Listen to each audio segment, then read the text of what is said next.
ಸರ್ಕಾರದ ಜೊತೆ ಸೇರಿ ಕೆಲಸ ಮಾಡಬೇಕು ಅನ್ನೋ ಕನಸು ಇದೆಯಾ? ಹಾಗಿದ್ರೆ ನಿಮಗೊಂದು ಅದ್ಭುತ ಅವಕಾಶ. 10ನೇ ಕ್ಲಾಸ್ ಪಾಸ್ ಆಗಿದ್ರು ಸಾಕು, ನಿಮಗೆಷ್ಟೇ ವಯಸ್ಸಾಗಿದ್ರೂ ಪರವಾಗಿಲ್ಲ, ನೀವಿದನ್ನ ಮಾಡಬಹುದು. ಎಸ್, ನೀವು ಕೂಡ ಪೋಸ್ಟ್ ಆಫೀಸ್ ಆರಂಭಿಸಿ ತಿಂಗಳಿಗೆ 20,000ಕ್ಕೂ ಜಾಸ್ತಿ ಆದಾಯ ಗಳಿಸೋದಕ್ಕೆ ಅವಕಾಶ ಇದೆ.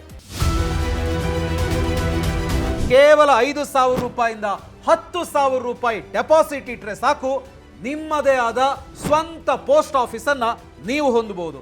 ಎಸ್, ಇದುವೇ ಪೋಸ್ಟ್ ಆಫೀಸ್ ಫ್ರಾಂಚೈಸಿ 2.0. ಇದು ಜನವರಿ 1, 2026ರಿಂದ ಜಾರಿಗೆ ಬಂದಿದೆ. ಹಾಗಿದ್ರೆ ಏನಿದು ಸ್ಕೀಮು? ಇದಕ್ಕೆ ಯಾರೆಲ್ಲ ಎಲಿಜಿಬಲ್ ಇದ್ದಾರೆ, ಯಾರೆಲ್ಲ ಅಪ್ಲೈ ಮಾಡಬಹುದು, ಅಪ್ಲೈ ಮಾಡೋದು ಹೇಗೆ, ಎಷ್ಟು ಇನ್ವೆಸ್ಟ್ಮೆಂಟ್ ಬೇಕಾಗತ್ತೆ, ಇದರಿಂದ ಎಷ್ಟು ಆದಾಯ ಗಳಿಸಬಹುದು, ಎಷ್ಟು ಇನ್ವೆಸ್ಟ್ ಮಾಡಿದ್ರೆ ತಿಂಗಳಿಗೆ ಎಷ್ಟು ಆದಾಯ ಗಳಿಸೋದಕ್ಕೆ ಸಾಧ್ಯ, ಏನೇನು ದಾಖಲೆಗಳು ಬೇಕಾಗತ್ತೆ, ಏನು ಕ್ವಾಲಿಫಿಕೇಶನ್ ಬೇಕಾಗತ್ತೆ, ನೀವು ಪೋಸ್ಟ್ ಆಫೀಸ್ ಅನ್ನ ಆರಂಭಿಸಿ ಆದಾಯ ಗಳಿಸಬಹುದಾ, ಹೀಗೆ ಎಲ್ಲವನ್ನ ಇನ್ ಡೀಟೇಲ್ ಆಗಿ ಹೇಳ್ತೀನಿ. ಸೊ ಈ ವಿಡಿಯೋನ ಕಂಪ್ಲೀಟ್ ಆಗಿ ನೋಡಿ. ಹಾಯ್, ಹಲೋ, ನಮಸ್ಕಾರ, ವೆಲ್ಕಮ್ ಟು ಬಾಸ್ ವಾಲಾ. ನಾನು ಶೇಷಕೃಷ್ಣ ಭಟ್. ನೋಡಿ, ವಿದ್ಯಾಭ್ಯಾಸ ಮುಗಿಸಿದ ಮೇಲೆ ಒಂದೊಳ್ಳೆ ಕಡೆ ಕೆಲಸಕ್ಕೆ ಸೇರಬೇಕು, ಅದರಲ್ಲೂ ಸರ್ಕಾರಿ ಹುದ್ದೆಯನ್ನು ಹೊಂದಬೇಕು ಅನ್ನೋ ಆಸೆ ಬಹಳಷ್ಟು ಜನರಿಗೆ ಇರುತ್ತೆ. ಎಷ್ಟೋ ಜನ ಪೋಸ್ಟ್ ಆಫೀಸ್ ಹುದ್ದೆಗಳಿಗೆ ಅಪ್ಲೈ ಕೂಡ ಮಾಡ್ತಾರೆ. ಆದರೆ ಈಗ ನೀವು ಪೋಸ್ಟ್ ಆಫೀಸ್ನಲ್ಲಿ ಕೆಲಸ ಮಾಡೋದಲ್ಲ, ನೀವೇ ಪೋಸ್ಟ್ ಆಫೀಸನ್ನು ಹೊಂದಬಹುದು. ಅಷ್ಟೇ ಅಲ್ಲ, ಅದರಿಂದ ಒಳ್ಳೆ ಆದಾಯ ಕೂಡ ಗಳಿಸಬಹುದು. ಎಸ್, ಭಾರತೀಯ ಅಂಚೆ ಇಲಾಖೆ ದೇಶಾದ್ಯಂತ ತನ್ನ ಸೇವೆಗಳನ್ನು ವಿಸ್ತರಿಸಲು ಮತ್ತು ನಿರುದ್ಯೋಗಿ ಯುವಕ ಯುವತಿಯರಿಗೆ ಆಸರೆಯಾಗೋದಕ್ಕೆ ಹೊಸ ಫ್ರಾಂಚೈಸಿ ಯೋಜನೆ 2.0 ಅನ್ನ ಜಾರಿಗೆ ತಂದಿದೆ. ವಿಶೇಷ ಅಂದ್ರೆ ಈ ಯೋಜನೆ ಆಲ್ರೆಡಿ ಅಂದ್ರೆ ಇದೇ ಜನವರಿ 1, 2026ರಿಂದನೇ ಶುರುವಾಗಿದೆ. ತುಂಬಾ ಕಡಿಮೆ ಬಂಡವಾಳ ಹಾಕಿ ಅಂಚೆ ಇಲಾಖೆಯ ಜೊತೆಗೂಡಿ ನೀವು ಕೆಲಸ ಮಾಡಬಹುದು ಮತ್ತು ಆಕರ್ಷಕ ಕಮಿಷನ್ ಕೂಡ ಇಲ್ಲಿ ಗಳಿಸೋದಕ್ಕೆ ಅವಕಾಶ ಇದೆ. ಇಲ್ಲಿ ಬರೀ ಹಳೆ ಕಾಲದ ಸೇವೆಗಳಲ್ಲ, ಬದಲಾಗಿ ಆಧುನಿಕ ತಂತ್ರಜ್ಞಾನ ಮತ್ತು ಡಿಜಿಟಲ್ ಸೇವೆಗಳಿಗೆ ಹೆಚ್ಚು ಒತ್ತನ್ನು ನೀಡಲಾಗಿದೆ.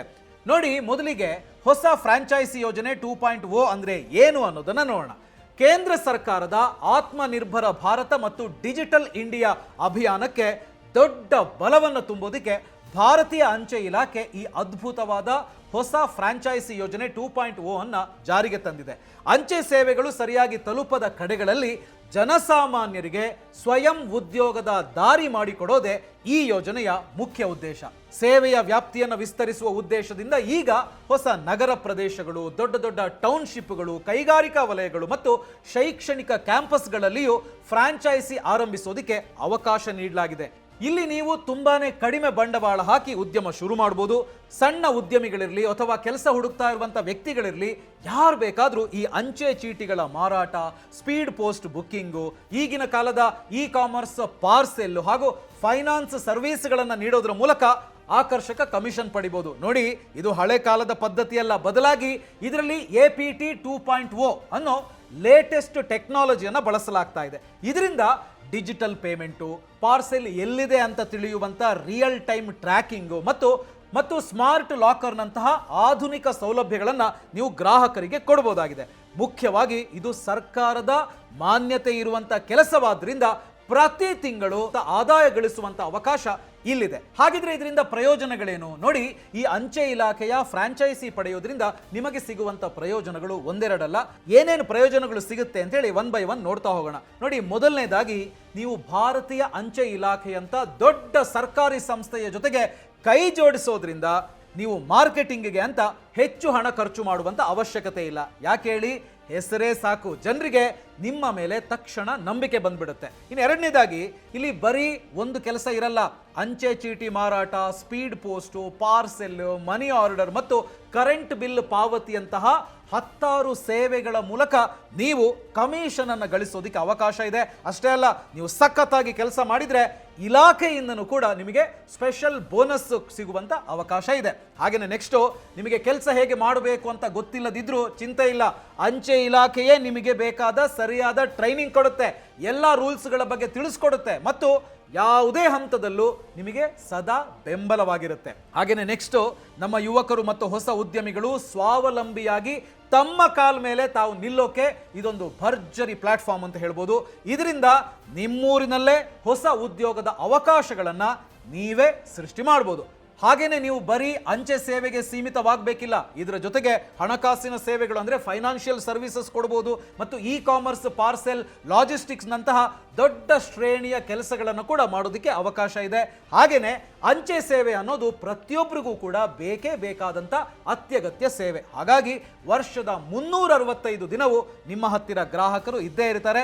ಇದರಿಂದ ನಿಮ್ಮ ಬಿಸ್ನೆಸ್ ನಷ್ಟವಿಲ್ಲದೆ ನಿರಂತರವಾಗಿ ಸಾಗುವಂತ ಅವಕಾಶ ಇದರಲ್ಲಿದೆ. ಸೊ ಹಾಗಿದ್ರೆ ಈಗ ನೀವು ಕೇಳ್ಬೋದು, ಈ ಫ್ರಾಂಚೈಸಿ ಪಡೆಯೋದಕ್ಕೆ ಅರ್ಹತೆ ಏನು ಅಂತ. ಸರ್, ಇಷ್ಟೆಲ್ಲ ಬೆನಿಫಿಟ್ಸ್ ಇರುವಂತ ಈ ಫ್ರಾಂಚೈಸಿ ಪಡೆಯೋಕೆ ಏನೇನು ಅರ್ಹತೆ ಬೇಕು ಅಂತ ಹೇಳುವಂಥದ್ದನ್ನ ಈಗ ನೋಡ್ತಾ ಹೋಗೋಣ. ಮೊದಲನೇದಾಗಿ, ನೀವು ಕನಿಷ್ಠ 10ನೇ ತರಗತಿಯಲ್ಲಿ ಉತ್ತೀರ್ಣರಾಗಿರಬೇಕು, 10th ಪಾಸ್ ಆಗಿರಬೇಕು. ಅದರ ಜೊತೆಗೆ ನಿಮಗೆ ಕಂಪ್ಯೂಟರ್ ಬಳಸೋದು ಗೊತ್ತಿರಬೇಕು ಮತ್ತು ನಮ್ಮ ಸ್ಥಳೀಯ ಭಾಷೆ ಅಂದರೆ ಕನ್ನಡ ಅದರ ಮೇಲೆ ನಿಮಗೆ ಒಳ್ಳೆಯ ಹಿಡಿತ ಇರಬೇಕು. ಹಾಗೆಯೇ ಅಪ್ಲೈ ಮಾಡುವಂಥವರಿಗೆ ಕನಿಷ್ಠ 18 ವರ್ಷ ತುಂಬಿರಬೇಕು. ಒಂದು ಖುಷಿಯ ವಿಚಾರ ಇದರಲ್ಲಿ ಏನು ಅಂತ ಹೇಳಿದ್ರೆ, ಬೇರೆ ಬೇರೆ ಯೋಜನೆಗಳಲ್ಲೆಲ್ಲ ಏಜ್ ಲಿಮಿಟ್ ಇದೆ, ಆದರೆ ಈ ಯೋಜನೆಗೆ ಯಾವುದೇ ಗರಿಷ್ಠ ವಯೋಮಿತಿ ಇಲ್ಲ. ಹಾಗಾಗಿ ಆಸಕ್ತಿ ಇರುವಂಥವರು ಯಾರು ಬೇಕಾದರೂ ಅರ್ಜಿ ಹಾಕ್ಬೋದು. 10th ಪಾಸ್ ಆಗಿರಬೇಕು, 18 ವರ್ಷ ದಾಟಿರಬೇಕು. ಎಷ್ಟೇ ವರ್ಷ ಆದರೂ ಪರವಾಗಿಲ್ಲ, ನೀವು ಈ ಫ್ರಾಂಚೈಸಿಯನ್ನು ಪಡೆಯೋದಕ್ಕೆ ನಿಮಗೆ ಅರ್ಹತೆ ಇರುತ್ತೆ. ಇನ್ನು ನೆಕ್ಸ್ಟ್, ಈ ಫ್ರಾಂಚೈಸಿಯನ್ನು ನಡೆಸೋದಕ್ಕೆ ನಿಮಗೆ ಜನ ಓಡಾಡುವಂಥ ಜಾಗದಲ್ಲಿ ಒಂದು ಸಣ್ಣ ಮಳಿಗೆ ಅಥವಾ ಆಫೀಸ್ ಬೇಕು. ಅದು ನಿಮ್ಮ ಸ್ವಂತದಾದ್ರೂ ಸರಿ ಅಥವಾ ಬಾಡಿಗೆದ್ದಾದ್ರೂ ಸರಿ. ನೀವು ಆಲ್ರೆಡಿ ಒಂದು ಸಣ್ಣ ಕಿರಾಣಿ ಅಂಗಡಿ ಅಥವಾ ಟೀ ಶಾಪ್ ಇಟ್ಕೊಂಡಿದ್ರೆ ನೀವು ಕೂಡ ಈ ಫ್ರಾಂಚೈಸಿ ಪಡೆಯೋದಕ್ಕೆ ಅವಕಾಶ ಇದೆ. ಸೊ ಇದು ಒಂದು ಅರ್ಹತೆ. ಇನ್ನು ನೆಕ್ಸ್ಟ್, ನಿಮ್ಮ ಆಫೀಸಲ್ಲಿ ಕಡ್ಡಾಯವಾಗಿ ಒಂದು ಲ್ಯಾಪ್ಟಾಪ್ ಅಥವಾ ಡೆಸ್ಕ್ಟಾಪ್ ಇರಬೇಕು. ಅದರ ಜೊತೆಗೆ ಇಂಟರ್ನೆಟ್ ಸಂಪರ್ಕ ಇರಬೇಕು. ಪಾರ್ಸೆಲ್ ತೂಕ ಮಾಡೋದಕ್ಕೆ ಒಂದು ಮಷಿನ್ ಇದೆಯಲ್ಲ ಅದಿರಬೇಕು. ಬಾರ್ ಕೋಡ್ ಸ್ಕ್ಯಾನರ್ ಮತ್ತು ಒಂದು ಪ್ರಿಂಟರ್ ಕೂಡ ಇರಬೇಕಾಗತ್ತೆ. ಸೊ ಈಗ ನೀವು ಕೇಳ್ಬೋದು, ಎಸ್ ಇದೆಲ್ಲ ಇಟ್ಕೊಂಡಿದ್ದೀನಿ, ಹಾಗಿದ್ರೆ ಇದಕ್ಕೆ ಬಂಡವಾಳ ಎಷ್ಟು ಬೇಕು ಅಂತ. ಎಲ್ರಿಗೂ ಇರುವಂಥ ದೊಡ್ಡ ಪ್ರಶ್ನೆ ಅಂದ್ರೇನೆ, ಬಿಸ್ನೆಸ್ ಶುರು ಮಾಡೋಕೆ ಏನು ಹೇಳಿ ಅದು ಬಂಡವಾಳ ಎಷ್ಟು ಬೇಕು ಅಂತ. ಎಷ್ಟೋ ಜನ ಬಂಡವಾಳದಿಂದಾಗಿನೇ ನಾವು ಈ ಬಿಸ್ನೆಸ್ ಮಾಡೋದಕ್ಕಾಗಲ್ಲ ಅಂತ ಹಿಂದೆ ಸರಿದಿರ್ತಾರೆ. ನೋಡಿ, ಈ ಯೋಜನೆಯಲ್ಲಿ ನೀವು ಮಾಡಿಕೊಳ್ಳುವಂಥ ಒಪ್ಪಂದ ಮತ್ತು ಜಾಗದ ಆಧಾರದ ಮೇಲೆ 5,000 ರೂಪಾಯಿಂದ 10,000 ರೂಪಾಯಿವರೆಗೆ ಭದ್ರತಾ ಠೇವಣಿ ಅಂದರೆ ಸೆಕ್ಯೂರಿಟಿ ಡೆಪಾಸಿಟ್ ಅನ್ನು ಇಡಬೇಕಾಗುತ್ತೆ. ಅಂದರೆ 5,000ದಿಂದ 10,000 ರೂಪಾಯಿ ಇಡಬೇಕಾಗುತ್ತೆ. ಬಟ್ ಇದು ನಿಮಗೆ ಆಮೇಲೆ ವಾಪಸ್ ಸಿಗುವಂತಹ ಹಣ. ಇನ್ನು ನಿಮ್ಮ ಆಫೀಸಿಗೆ ಅಂದರೆ ಬಂಡವಾಳ ಅಂತ ಹೇಳಿ ಬಂದಾಗ ಫರ್ನಿಚರು, ಕಂಪ್ಯೂಟರು ಮತ್ತು ಬೇರೆ ಟೆಕ್ನಿಕಲ್ ಉಪಕರಣಗಳನ್ನೆಲ್ಲ ನೀವು ರೆಡಿ ಮಾಡಿಕೊಳ್ಳಬೇಕು ಅಂತ ಹೇಳಿ ಬಂದಾಗ ಅಂದಾಜು 1 ಲಕ್ಷದಿಂದ 1.5 ಲಕ್ಷ ರೂಪಾಯಿವರೆಗೆ ಖರ್ಚು ಬರ್ಬೋದು. ಅದು ಕೂಡ ನೀವು ಯೂಸ್ಡ್ ಸೆಕೆಂಡ್ ಹ್ಯಾಂಡ್ ತಗೊಳ್ತೀರಿ ಅಂತಂದ್ರೆ ಅದು ಕಡಿಮೆ ಆಗ್ಬೋದು. ಇನ್ನು ನೀವು ಮಾಡುವಂಥ ಕೆಲಸದ ವೇಗ ಮತ್ತು ಗ್ರಾಹಕರು ಅಂದರೆ ಕಸ್ಟಮರ್ ಸಂಖ್ಯೆಯ ಮೇಲೆ ತಿಂಗಳಿಗೆ 20,000 ರೂಪಾಯಿನಿಂದ 80,000ಕ್ಕಿಂತನೂ ಹೆಚ್ಚು ಸಂಪಾದನೆ ಮಾಡುವುದಕ್ಕೆ ಇಲ್ಲಿ ನಿಮಗೆ ಅವಕಾಶ ಇದೆ ಅಂತ ಹೇಳ್ಬೋದು. ಇನ್ನು ಪ್ರತಿಯೊಂದು ರಿಜಿಸ್ಟರ್ಡ್ ಪೋಸ್ಟ್ ಮೇಲೆ 3 ರೂಪಾಯಿ ಮತ್ತು 200 ರೂಪಾಯಿಗಿಂತ ಹೆಚ್ಚಿನ ಮೌಲ್ಯದ ಮನಿ ಆರ್ಡರ್ ಮೇಲೆ 5 ರೂಪಾಯಿ ಕಮಿಷನ್ ಫಿಕ್ಸ್ ಇರುತ್ತೆ. ಸೊ ಇದು ನಿಮಗೆ ಸಿಗುತ್ತೆ. ಹಾಗೇನೆ ನೆಕ್ಸ್ಟ್, ಇನ್ನು ಅಂಚೆ ಚೀಟಿ ಮತ್ತು ಸ್ಟೇಷನರಿ ವಸ್ತುಗಳನ್ನು ಮಾರಾಟ ಮಾಡಿದ್ರೆ ಅದರ ಮೇಲೆ 5% ಲಾಭ ಸಿಗುವಂತ ಸಾಧ್ಯತೆ ಇದೆ.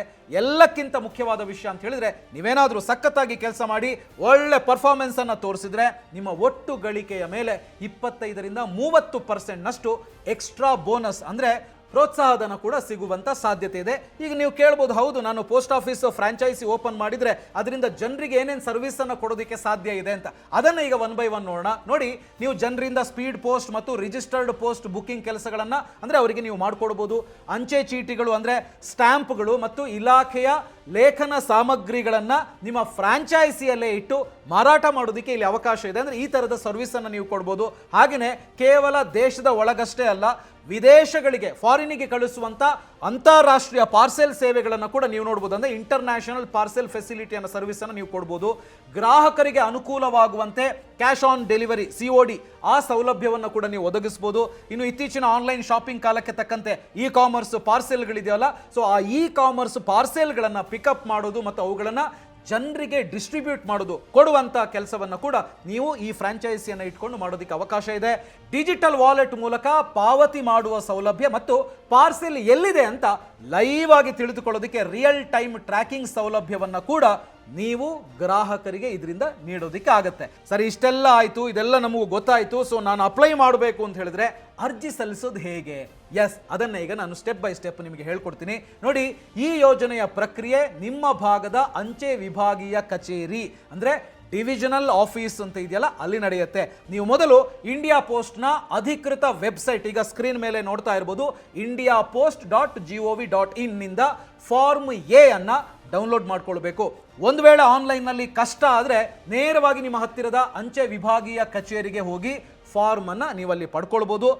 ಅರ್ಜಿಯ ಜೊತೆಗೆ ನೀವು ಒಂದು ವಿವರವಾದ ಬಿಸ್ನೆಸ್ ಪ್ಲಾನ್, ವ್ಯಾಪಾರದ ಯೋಜನೆ ಅಂತ ಹೇಳ್ತೀವಲ್ಲ, ಅದನ್ನು ತಯಾರಿಸಬೇಕು. ಅಂದರೆ ನೀವು ಈ ಫ್ರಾಂಚೈಸಿಯನ್ನ ಹೇಗೆ ನಡೆಸ್ತೀರಾ ಮತ್ತು ತಿಂಗಳಿಗೆ ಕನಿಷ್ಠ 50,000 ರೂಪಾಯಿ ವಹಿವಾಟಿನ ಗುರಿಯನ್ನ ಹೇಗೆ ತಲುಪ್ತೀರಿ ಅನ್ನೋದನ್ನ ನೀವು ಅದರಲ್ಲಿ ವಿವರಿಸಬೇಕು. ಅಂದ್ರೆ ಬಿಸ್ನೆಸ್ ಪ್ಲಾನ್, ಯಾವುದೇ ಬಿಸ್ನೆಸ್ ಮಾಡಬೇಕು ಅಂತ ಹೇಳಿದ್ರು ಕೂಡ ಬಿಸ್ನೆಸ್ ಪ್ಲಾನ್ ಬೇಕಾಗುತ್ತೆ. ನೀವು ಲೋನಿಗೆಲ್ಲ ಅಪ್ಲೈ ಮಾಡ್ತೀರಿ ಅಂತ ಹೇಳಿದಾಗ ಬಿಸ್ನೆಸ್ ಪ್ಲಾನ್ ಹೆಂಗೆ ರೆಡಿ ಮಾಡ್ತೀರೋ ಇಲ್ಲೂ ಕೂಡ ಅದು ಮಾಡಬೇಕು. ಇನ್ನು ಪೂರ್ತಿಯಾಗಿ ಭರ್ತಿ ಮಾಡಿದ ಅರ್ಜಿ ಫಾರ್ಮ್ ಜೊತೆಗೆ ನಿಮ್ಮ ಆಧಾರ್ ಕಾರ್ಡು, ಪ್ಯಾನ್ ಕಾರ್ಡು, ನಿಮ್ಮ ಶೈಕ್ಷಣಿಕ ದಾಖಲೆಗಳು ಮತ್ತು ನಿಮ್ಮ ಮಳಿಗೆಯ ಮಾಲೀಕತ್ವದ ಪತ್ರ ಅಥವಾ ಬಾಡಿಗೆ ಒಪ್ಪಂದದ ಪತ್ರಗಳು, ರೆಂಟ್ ಅಗ್ರಿಮೆಂಟ್ ಅಂತ ಹೇಳ್ತೀವಲ್ಲ, ಅದನ್ನ ನೀವು ಅಟ್ಯಾಚ್ ಮಾಡಿ ವಿಭಾಗೀಯ ಕಚೇರಿಗೆ ನೀವು ಸಲ್ಲಿಸಬೇಕಾಗತ್ತೆ.